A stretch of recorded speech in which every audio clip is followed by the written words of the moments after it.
आज बाबा हमें वरदान देते हैं कि बच्चे श्रेष्ठ तकदीर की स्मृति द्वारा अपने समर्थ स्वरूप में रहने वाले सूर्यवंशी पद के अधिकारी भव। सूर्यवंशी पद के अधिकारी बनने के लिए बाबा हमको आज का वरदान दे रहे हैं और उसके लिए जो विधि है वो विधि आज बाबा आज के वरदान के द्वारा हमें बता रहे हैं। सारा खेल स्मृतियों का ही है। अगर पूरे ज्ञान का सार अगर निकाले हम तो बाबा क्या कह रहे हैं और क्या करा रहे हैं। सबसे बेसिक जो परिवर्तन बाबा करा रहे हैं वो है स्मृतियों का परिवर्तन। 2500 वर्ष हमारी जो स्मृतियां रही द्वापर से लेकर कलयुग के अंत समय तक, वह द्वापर से जो भी हमने नए संस्कार एडप्ट किए हैं, नई पहचान हमने जो बनाई है, अर्थात इस माया कहे या रावण कहे, उन्होंने जो अपनी पहचान हमको दिलवाई, उनकी जो पहचान उन्होंने जो दिलाई, तो हुआ यूं कि पूरे द्वापर से लेकर कलयुग अंत तक इन 2500 वर्ष में एक नई स्मृतियां हमारे ऊपर आ गई, जिसको हम कहेंगे रावण की स्मृतियां या फिर माया की स्मृतियां हमारे ऊपर आ गई। और बाबा इस पुरुषोत्तम संगम युग पर आकर हमें अपनी ओरिजिनल स्मृतियां याद दिला देते हैं। हमारी आदि अर्थात सतयुग की स्मृतियां और हमारी अनादि अर्थात परम धाम शांति धाम में हम आत्माएं कैसे रहती है वो स्मृतियां। तो ये दोनों स्मृतियां बाबा याद दिला देते हैं, जिसके आधार से ये जो पुरानी स्मृतियां हैं ये मर्ज होती जाती हैं, क्योंकि पुराने को खत्म करना नहीं होता। हम लोग नया बनाते जाएंगे तो ऑटोमेटिक पुराना जो है, संस्कारों के मामले में एक विशेष बात यह है कि पुराने को खत्म करना उसकी मेहनत नहीं करनी होती है, नया क्रिएट करना अर्थात नया अर्थात हमारा जो ओरिजिनल संस्कार है, ओरिजिनल जो स्मृतियां है हमारी, उसको इमर्ज करते रहना, तो पुराना ऑटोमेटिक खत्म होते जाता है या फिर वो मर्ज होते जाता है। और यहाँ बाबा हमें वही सिखा रहे हैं और वही बता रहे हैं कि बच्चे आपको श्रेष्ठ तकदीर की स्मृति में रहना है और सदैव अपने समर्थ स्वरूप में रहना है। और जो अपनी सदैव श्रेष्ठ तकदीर की स्मृति में रहते हैं, सदैव अपने समर्थ स्वरूप में रहते हैं, वही बच्चे सूर्यवंशी पद के अधिकारी बनते हैं। अपना अनादि असली स्वरूप सदैव स्मृति में रहता है। और यहाँ बाबा बहुत सुंदर एक बात बता रहे हैं, एक इक्वेशन बता रहे हैं, एक खेल बता रहे हैं। होता क्या है कि कभी नकली फेस धारण हो जाता है। नकली फेस किसका है? माया का है। कई बार माया नकली गुण और कर्तव्य का स्वरूप बना देती है, किसको क्रोधी, किसको लोभी, किसको दुखी, किसको शांत बना देती है। लेकिन असली स्वरूप इन सर्व बातों से परे है। जो बच्चे अपने असली स्वरूप में स्थित रहते हैं वही सूर्यवंशी पद के अधिकारी बन जाते हैं। अब हुआ यूं इन 2500 वर्ष में, जैसे हम लोग हमेशा एक उदाहरण देते हैं। आप कार के ड्राइवर है, जैसे शरीर हमारा ये कार है और मैं आत्मा इस कार के ड्राइवर हूं। जैसे कोई कार चलाता है और ड्राइविंग सीट पर बैठा हुआ है, वो अपनी कार चला रहा है। उसके पास में बाजू में एक को ड्राइवर है जो उसके साथ में है। तो सतयुग से क्या हुआ कि हम तो अपनी कार चला ही रहे थे, बहुत अच्छी तरह से चला रहे थे, पूरा कंट्रोलिंग हमारे पास में था, हम जागृत अवस्था में थे। तो जागृत अवस्था में अर्थात अपने गुण, अपनी शक्तियों को हम समझते थे कि मैं आत्मा कौन हूं, कैसी हूं। तो इन 7 गुणों को हम जानते थे कि मैं आत्मा प्योर हूं, सुख स्वरूप, शांत स्वरूप। ये जानकारी भी नहीं, इसको हम कहेंगे कि हम नेचुरली उन गुणों को प्रयोग में लाते थे। उसका कोई एहसास नहीं था, वो कोई ज्ञान ये नहीं था कि मैं आत्मा इन 7 गुणों का स्वरूप हूं, इतना तो डिटेल नहीं था। लेकिन आत्मा का नॉलेज होने की वजह से नेचुरली इन 7 गुणों को हम प्रयोग में लाते थे और नेचुरली होता था वो। जैसे एक छोटा बच्चा जो होता है उसको आप जब देखते हैं तो नेचुरली सुकून महसूस होता है, शांति महसूस होती है, उसको देखते ही आनंद होता है। प्योर बच्चा है, प्योरिटी उसके चेहरे से झलकती है, उसके स्पर्श से झलकती है। अब वो बच्चा अपने स्वरूप में है, आत्मिक स्वरूप में है, इसलिए नेचुरली उससे वो फ्रेग्रेंस गुणों की वो नेचुरल बहते रहती है। उसको देना नहीं पड़ता नेचुरली। तो अपने स्वरूप में रहने से नेचुरली ये गुण बहते रहते हैं, प्रवाहित होते रहते हैं, हमसे कर्म में आते रहते हैं। अब यहाँ हुआ यूं कि 2500 वर्ष हमने अपनी कार को चलाया, लेकिन द्वापर से जैसे ही हम आगे बढ़ते गए, अब कोई और आया मेरे पास में, मेरे बाजू में बैठ गया मेरी कार को चलाने के लिए। अब शुरुआत में तो मैं कॉन्शियस में था, लेकिन धीरे धीरे उसने ऐसा कुछ किया कि मैं एक प्रकार से सो गया और मेरी कार को वो फिर कंट्रोल कर रहा। अब मुझे यूं लग रहा था कि मैं ही गाड़ी चला रहा हूं, मैं ही कार चला रहा हूं, परंतु चला वो रहा था। परंतु जबकि मैं ड्राइविंग सीट पर बैठा हुआ हूं, तो किसी को भी ये लगता कि ये जो है वो मैं ही कर रहा हूं, परंतु कराने वाला, मुझे प्रभावित कराने वाला कोई और था। और ऐसे हुआ शुरुआत में तो दोनों प्रकार के मतलब कभी गुणों का भी प्रयोग होता था तो अवगुण भी अपना प्रभाव दिखा रहे थे।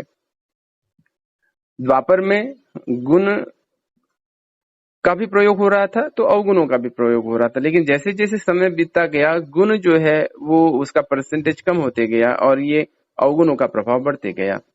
और फिर इन अवगुणों का इतना प्रयोग मेरे से हुआ, काम, क्रोध, लोभ, मोह, अहंकार, ईर्ष्या, घृणा, द्वेष इतना हो गया कि मुझे ये लगने लगा कि यही मैं हूं। अब यहां हम कहेंगे कि आत्मा पूरी बेहोश हो गई। बेहोश होना अर्थात पूरा अज्ञान का प्रभाव जीवन में आ गया। अब यहाँ स्वयं की पहचान भूल गए और फिर जो भी कर्म हो जाता, तो कभी हम कहते हैं कि मैं तो बहुत क्रोधी हूं, मैं तो बहुत लोभी हूं, मैं तो बहुत अहंकारी हूं, मैं तो दुखी हूं, मैं तो अशांत हूं। ये माया ने अपना चेहरा, इसको कहते हैं नकली चेहरा, ये हमारे ऊपर लगा दिया। अब हुआ यूं कि रोज वही चेहरा हम देख रहे थे, माया ने जो लगाया हुआ है, तो इसलिए वही समझ रहे थे अपने आप को कि मैं तो दुखी हूं, मैं तो अशांत हूं, मैं तो गरीब हूं, मैं तो विकारी हूं, मैं तो पतित हूं, लोभी हूं, कामी हूं, नीच हूं। ये जो भी माया के जो विशेषण हैं, उन विशेषणों को हम प्रयोग में ला रहे थे। और आज देखो तो सारे संसार की आत्माएं उन्हीं विशेषणों का प्रयोग कर रही है। वो अपने मतलब संसार के सामने तो एक चेहरा वो नया अर्थात वो दिखाने की कोशिश कर रही है, मतलब अच्छा, लेकिन जब वो अकेले में अपने आप को जब देखते हैं तो इसी स्वरूप में देखते हैं कि मैं तो ऐसा हूं। भले क्योंकि माया की एक विशेषता ये है कि माया संगठन में जो है ना अपना असली स्वरूप नहीं प्रकट करती। जब वो अकेले में है तब उसको पूरा उसके ऊपर हावी हो जाती है। इसलिए देखो जो भी बड़े बड़े जो पाप होते हैं ना वो अंधेरे में होते हैं, या फिर आत्मा जब अकेली होती है, किसी को अकेला दिखती है वैसे समय पर। और हिंसा जो है, क्रोध जो है, फिर ये जो प्रकट होती है तो आत्मा तो अपना स्वरूप भूल गई। माया उसको क्रोध दिलाती है, उसको लगता है कि मैं क्रोध कर रहा हूं, और इधर से क्रोध उत्पन्न होता है तो उधर से भी माया, दूसरे के ऊपर भी तो माया का ही प्रभाव है, तो उधर भी क्रोध उत्पन्न हो जाता है। तो दो नकली चेहरे आपस में लड़ते हैं। और हमको ये लगता है क्योंकि हम आत्मा इतनी सेंसिटिव होती है, क्योंकि सतयुग की आत्मा है, सतयुग से आई हुई आत्मा है, तो एक बेसिक ओरिजिनल जो संस्कार होता है बहुत सेंसिटिव वाला होता है। तो हमें ये लगता है कि ये मैंने किया, और फिर वहां दुख भी होता है। बहुत बार आत्मा निराश हताश भी हो जाती है, अशांत हो जाती है। माया कर्म करा लेती है आत्मा से, और उसका जो प्रभाव है, माया ने तो काम करके चली गई, लेकिन प्रभाव किसके ऊपर होगा, उस कर्म का फल किसको भुगतना पड़ेगा, वो मुझे भुगतना पड़ेगा। क्योंकि शरीर मेरा, और ये जो पूरा जो कर्म कराने वाली भले माया होगी उस समय, लेकिन मैं निमित्त बना, इसलिए सारा वो मेरे ऊपर आ जाता है, माया काम करके चली जाती है। ऐसे ही सारे संसार में हो रहा है। इसलिए आत्माएं दुख, अशांति, निराशा, हताशा में है, उनको पता ही नहीं कि कराने वाली माया है। अब यहाँ हम थोड़ा जिम्मेवारी ले लेते हैं, और जैसे ही हमको ज्ञान मिल जाता है तो हमें एहसास हो जाता है, हमको समझ मिल जाती है कि मैं आत्मा तो प्योर हूँ, शांत हूँ, शक्तिशाली हूँ, आनंद स्वरूप हूँ। ये जो हमारे बेसिक ओरिजिनल जो गुण है उसकी पहचान बाबा हमें देते हैं। अपने असली स्वरूप की पहचान हमें देते हैं। और फिर होता यूं है कि अभी एक प्रकार से कहें कि दुश्मन शक्तिशाली है। अभी एक दुश्मन तो एकदम से कमजोर तो होना नहीं है, परंतु अभी ज्ञान मिलने की वजह से अब हम ज्ञान का प्रयोग करना शुरू कर देते हैं। अपना जो असली स्वरूप है उस असली स्वरूप में हम आ जाते हैं। अपना अनादि और आदि दोनों स्वरूप हम इमर्ज करते हैं और उसके आधार से फिर काम करना शुरू कर देते हैं। तो पहले दिन सफलता नहीं मिलती, दूसरे दिन नहीं मिलती, लेकिन जैसे जैसे हम प्रयोग में लाते जाते हैं तो फिर वो ओरिजिनल जो गुण है हमारे वो इमर्ज होना शुरू हो जाते हैं। असली स्वरूप में हम आ जाते हैं। नकली स्वरूप हमको पहचान में आ गया, जैसे ही सामने वाला गुस्सा कर रहा है हमको समझ में आ जाता है कि ये नकली स्वरूप है। ओरिजिनल में तो आत्मा बहुत प्योर है, शुद्ध है, बाबा का बच्चा है, आत्मिक रूप में मेरा भाई है। हम उस समय अपने आप को संभाल लेते हैं, समझ जाते हैं कि अभी मुझे भी, मेरे अंदर में भी संकल्प आते हैं। सामने वाला जब गुस्सा करता है तो मेरे अंदर में भी संकल्प आते हैं, लेकिन उस समय मैं समझ गया हूँ कि ये जो अभी संकल्प क्रिएट कर रही है वो माया है। अब मुझे बाबा ने ज्ञान दिया कि मैं प्योर हूँ, शांत स्वरूप आत्मा हूँ, और ये आत्मा भी, सामने वाले जो क्रोध कर रही है वो भी आत्मा भी फिलहाल प्रभाव में है, इसलिए उसके ऊपर भी रहम आता है, जिसको बाबा ने स्लोगन में कहा है कि रहम भाव को अगर उत्पन्न करेंगे तो अहम और वहम दोनों खत्म हो जाते हैं। तो रहम जैसे ही आ जाता है कि यह आत्मा अभी परवश है, माया के अधीन है और इस वजह से ये इस प्रकार का व्यवहार कर रही है, तो उसके ऊपर फिर रहम आता है कि नहीं, इस आत्मा को मुझे हेल्प करनी है। तो हेल्प कैसे कर सकते हैं? वाणी से तो बताएंगे तो वो समझ नहीं पाएगा, तो ऐसे समय पर अपने श्रेष्ठ भाव को हम उत्पन्न करते हैं, बाबा के साथ कनेक्ट होकर बाबा से शक्तियां लेकर उस आत्मा को भी देते हैं, अपनी शुभ भावनाओं का और शुभ कामनाओं का बल उसको देते हैं। तो ये आत्मा के ऊपर हमारा रहम करना हुआ। तो ये जो अहम उत्पन्न होता है, बहुत बार जब कोई क्रोध करता है तो हमारे अहम को, हमको लगता है कि इसने कैसे क्या क्रोध कर लिया, तो अहम को ठेस पहुंचती है। वास्तव में वो अहम कौन है? वो माया है। मैं तो निर्माण हूँ, मैं तो निरहंकारी आत्मा हूँ, ये मेरा ओरिजिनल स्वरूप है कि मैं निरहंकारी हूँ। लेकिन अहम उत्पन्न करने की कोशिश करती है माया। लेकिन जैसे ही रहम का भाव मेरे मन के अंदर आ जाता है कि ये आत्मा भी मेरा भाई है, बाबा का बच्चा है, परवश है, बेचारा दुखी है, निराश है, हताश है, तो उसको मुझे हेल्प करनी चाहिए, तो ये अहम हमारा खत्म हो जाता है। और वहम कि मुझे लगता है उसने गुस्सा किया, जबकि मुझे फिर नॉलेज है कि उससे कराने वाली माया है, विकार है, रावण है, दुश्मन है, जो उसके द्वारा करा रहा है। तो ये तो ओरिजिनल मेरा भाई है, प्योर आत्मा है, बाबा का बच्चा है। ये भाव जब आ जाता है तो ये जो वहम है, संशय जो बार बार आते रहता है, और ये वहम हमारे जीवन में एक प्रकार का जहर मिलाने का काम करता है, और जैसे ही ये वहम खत्म हो जाता है तो हम आत्मा सुख और शांति का अनुभव करने लगती है। तो जैसे ही हम असली स्वरूप में आ जाते हैं कि मैं आत्मा रहमदिल हूँ, मैं कल्याणकारी हूँ, मैं सुख स्वरूप, आनंद स्वरूप, प्योर हूँ, शक्तिशाली हूँ, इन असली स्वरूप में जैसे ही मैं आता हूँ कि मैं आत्मा अपने अनादि स्वरूप में निराकार हूँ, निर्विकार, निरहंकारी हूँ, अपने आदि स्वरूप में मैं आत्मा गुणों का स्वरूप हूँ, सर्वगुण संपन्न हूँ, मैं देवात्मा थी और ये देवात्मा ही मेरा स्वरूप है।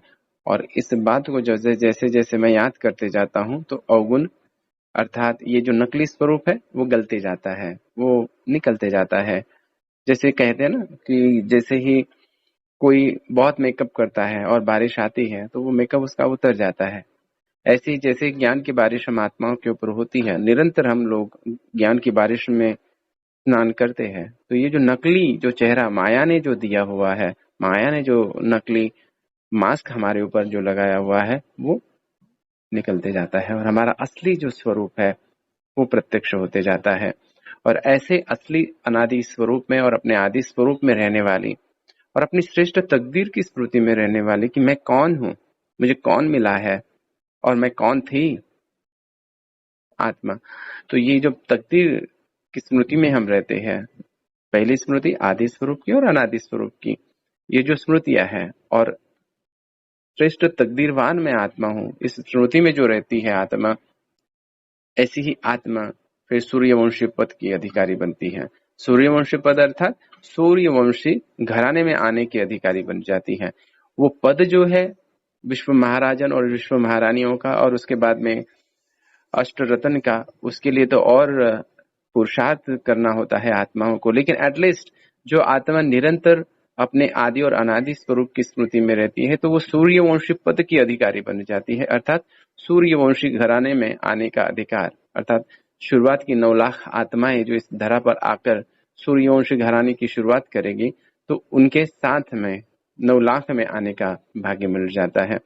फिर जैसे जैसे और इस स्वरूप में निरंतर रहती जाती है आत्मा, और इन्हीं गुणों का, अपने आदि और अनादि गुणों का निरंतर कर्म में प्रयोग करती जाती है, तो धीरे धीरे वो राज्य पद के भाग्य की भी अधिकारी बनती जाती है। तो ऐसी आप सभी श्रेष्ठ तकदीरवान आत्माएं जो अपने सदैव समर्थ स्वरूप में रहती है, ऐसे सूर्यवंशी पद की अधिकारी आत्माओं को स्नेह भरा याद, प्यार और ओम शांति।